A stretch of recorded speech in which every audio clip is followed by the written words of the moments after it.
So, hello children, we are back again, and this time we are doing chapter 17 for grade 5. Machines make our world easier. So, as the name of the chapter suggests, that machine is a tool with one or more parts that uses the energy to perform a desired action. The energy, as we had already previously studied, comes from the food we eat. There are so many simple and complex machines around us, and they have become an indispensable part, means a very essential part that cannot be separated from our modern lifestyles. Let us discuss some of the importance of machine in our lives. The moment you open your eyes, you hear your mother preparing foods with so many machines that are helping her around, because that has made her life easier and comfortable. It seems like living without the machines is not possible. There are so many machines in the house itself, and mostly different sort of machines, simple or complex may it be, are found in the kitchen. Do you know, children, our body parts also act as simple machines? Have you wondered? The bones of our body, they act as a lever. Now, what is a lever? That I am going to explain you as we proceed in the chapter. Arms, joints act as pivots, and the muscles that provide the effort to move the heavy loads. You know, a muscular man can lift the loads easily than a weak person. That means muscles help in lifting the load with less effort. Did you even imagine the knife, scissors, taps, bottle openers, beaters, tongs? They are all examples of simple machines. Now you may be wondering, what is a simple machine? So simple machine is a device that has one or few movable parts. It makes our work easier and simpler. With less effort, more work is done with it. So, there are 6 types of simple machines. Let us see what are they. They are inclined plane, wheel and axle, pulley, lever, wedge and screws. Let us discuss them one by one. Now, you know that the inclined plane, it is a simple machine. Why? It has a flat surface which is raised at one end. Where have you seen it? You must have seen as a slope or a ramp outside your house. When you go to a slide, it is an inclined plane, and the stairs that you climb on and come down are also an example of inclined plane. It helps a person to move or raise heavy objects. A load, do you know, can be lifted with less force using an inclined plane. In the hospitals, you must have seen the patients are carried on these inclined planes to the hospital or to the vans. Now, wedge. Wedge is made up of 2 inclined planes that are held back to back. It is used mainly to separate an object by applying force, and acts as an example of a double wedge, which is used for cutting a wood. Similarly, knife, then chisel, and all the cutting tools, plow, etc. are examples of wedge. They are simple tools, but they are very useful in the daily life. Screw. Screw is technically an inclined plane only. See, you must have noticed how a screw is. It has got these inclined planes which go round and round. So, this spiral ridges along this cylinder is a screw.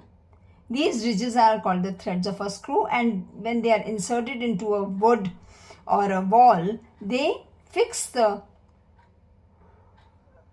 nail into the screw into the wall firmly. It holds the things together firmly, and it is difficult to pull out a screw rather than a nail. So all machines that are held together by the bolts or the screws, you must have seen the screw in a light bulb or in the revolving stools, chairs, pen caps.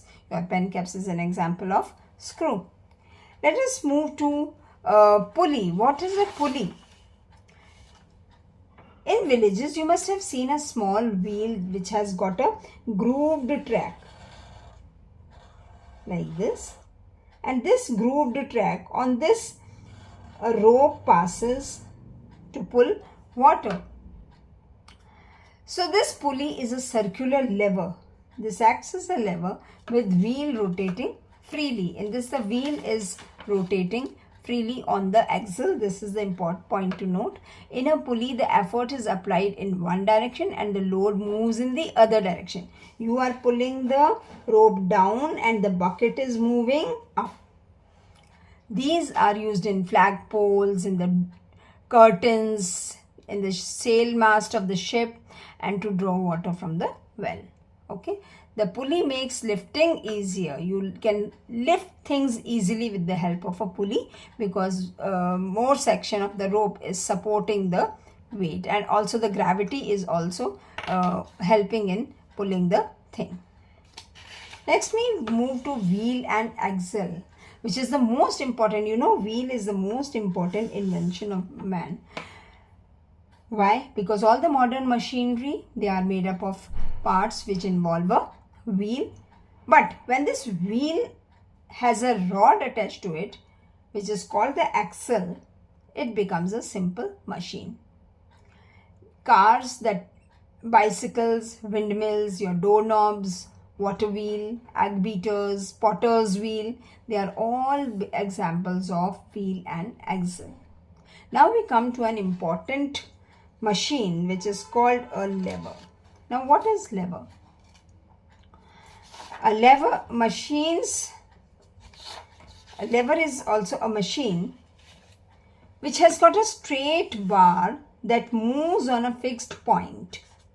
Now this fixed point is called the fulcrum, and the downward force that you apply on one end. Now I said a straight bar that is fixed on a point. So this is the fulcrum, and the downward force that is applied on one end is called the effort. This is the effort, and the other end of the bar, it moves the load, the object which is to be moved, that is the load. Now there are three kinds of levers. Just because of the change of the position of the fulcrum, there are three types of levers. What are they? They are class 1 lever, that is lever of the first order, in which what happens? The fulcrum is in the center. Just as I showed you just now, the fulcrum is in the center. The effort is at one end and the load is on the other. So I am representing it with L, F and E. Okay. Now where do you see this? In a seesaw, in this pair of scissors and a claw hammer. Now let us come to class 2 lever, or the lever of the second order. It is a lever in which the load is located in between. Now, if I again draw this bar, the load is in the center and fulcrum is on one end. The load is in the center and the effort is over here. Okay, this is load and this is fulcrum. Example, wheelbarrow and nutcracker bottle opener, they are all examples of class 2 lever. Now class 3 lever, or the lever of the third order, is a lever in which the effort is located in the center. Effort is in the center. The load is at one end and the fulcrum is on the other end. Okay. Now a fishing rod, do you know the stapler and a pair of tongs in the kitchen or a broom, they are all simple. Even our arm, they are example of class 3 lever. There is a simple formula to remember this class 1, class 2, class 3 lever. Just remember this word flee in this order only. So, whichever occupies the center position will decide the class of lever. Like fulcrum in the center becomes first class, load in the center becomes second class lever, and when the effort is in the center becomes a class 3 lever or lever of the third order. Okay. Now, there is a change in the type of questions that you will get now on in your exams. After a thorough reading, you must be also reading the pictures and the factopedia that are given in the book. So please go through it. And also the key terms should be properly seen. Questions based on pictures, reasoning and assertions, they are now becoming an essential part of your questions in the exam. Bye for now.